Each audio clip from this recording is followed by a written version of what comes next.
Halo Malaysia, terima kasih kerana sudah menonton video ini.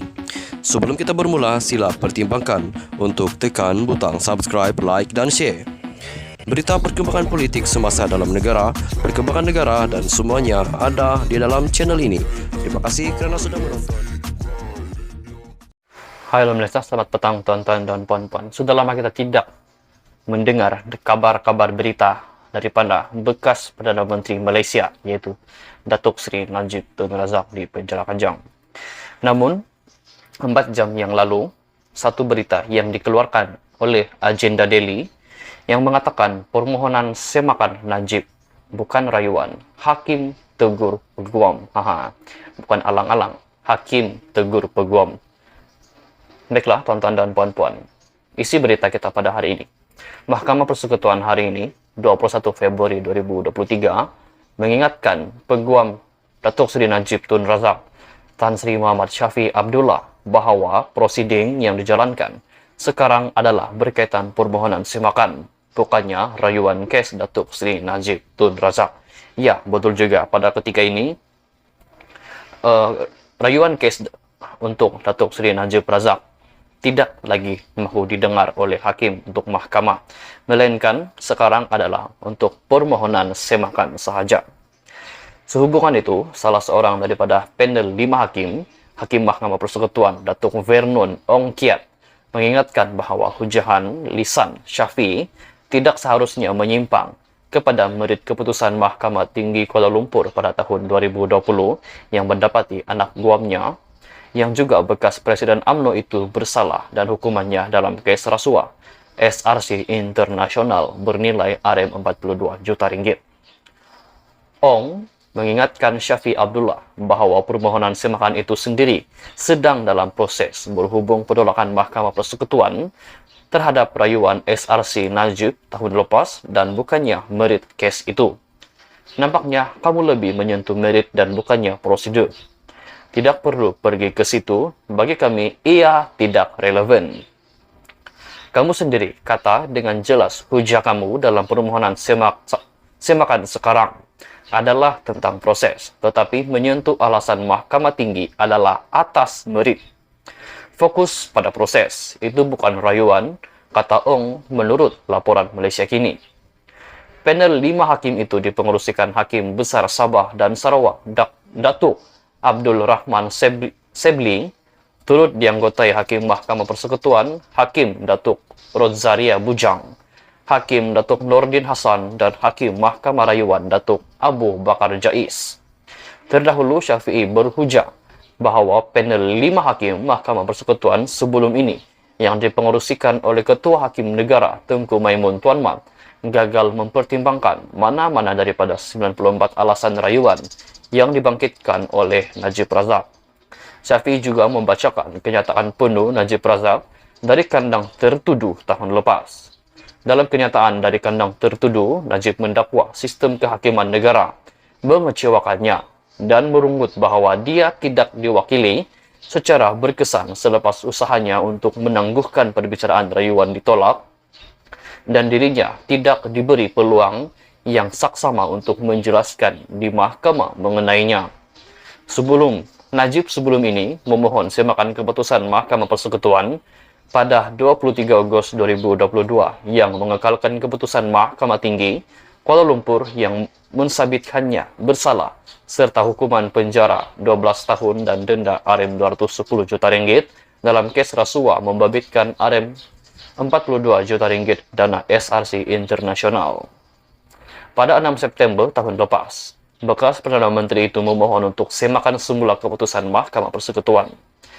Bekas ahli Parlimen pekan itu memohon rayuan berkenaan didengar korum Mahkamah Persekutuan lain yang mengandungi tidak kurang daripada 7 hakim Mahkamah Persekutuan atau yang difikirkan wajar oleh Mahkamah.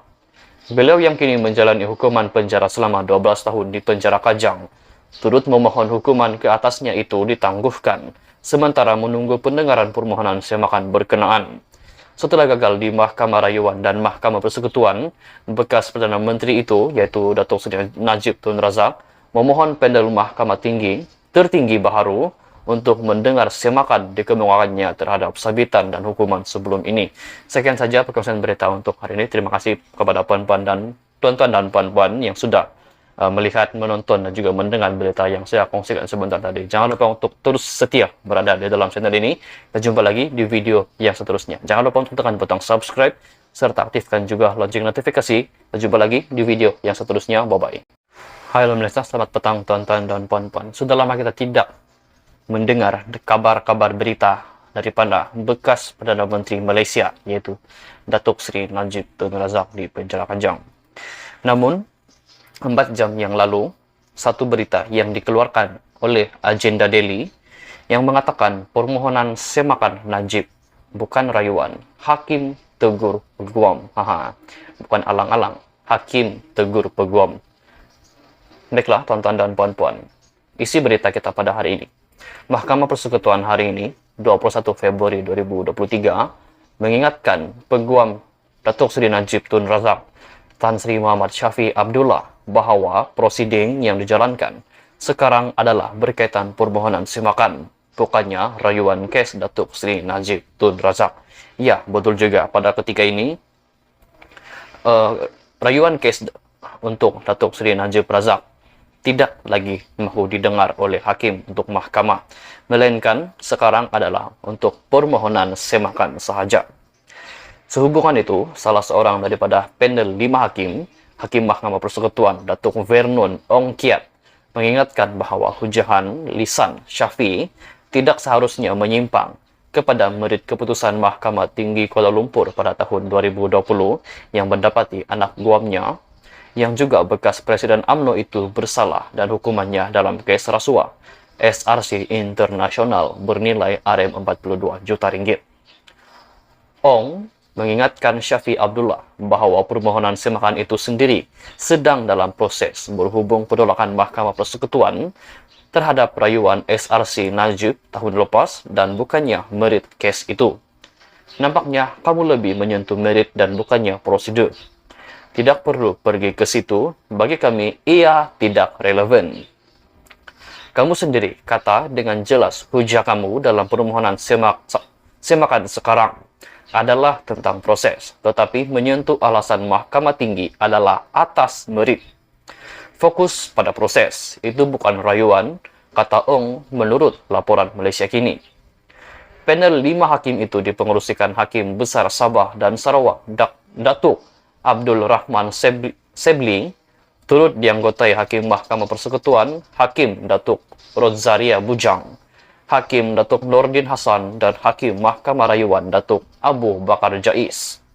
Terdahulu Syafiee berhujah bahawa panel 5 hakim Mahkamah Persekutuan sebelum ini yang dipengerusikan oleh Ketua Hakim Negara Tengku Maimun Tuan Mat gagal mempertimbangkan mana-mana daripada 94 alasan rayuan yang dibangkitkan oleh Najib Razak.